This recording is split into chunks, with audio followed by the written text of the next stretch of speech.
পিউ দেখ দেখ আজকে কি বানিয়েছি, দেখ একটু খেয়ে দেখ কেমন হয়েছে।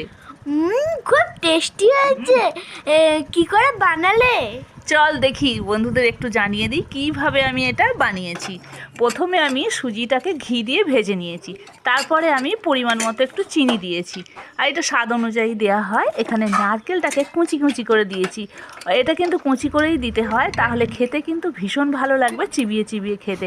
এদিকে আমি ময়ান দিয়ে এদিকে ময়দাটাকে ভালো করে মাখিয়ে গোল গোল করে শেপ করে আমি এটাকে একই মাপের কেটে রেখেছিলাম, তার ভেতরে এই পুরটা পুড়ে দিয়ে এবার এটা সাদা তেলের মধ্যে ভালো করে হালকা আঁচে ভেজে নিলাম। আর এইভাবে বানিয়ে একবার অন্তত তোমরা খেয়ে দেখো, ভীষণ ভালো লাগবে, কি দারুণ খেতে। ভেতরটা কিন্তু একদম পুড়ে ঠাসা, আর খেতে নারকেল আছে, আরও সুন্দর লাগছে খেতে। তোমরা অবশ্যই বানিও, আর ভালো লাগলে চ্যানেলটা সাবস্ক্রাইব করে নিও নতুন কিছু দেখার জন্য। টাটা।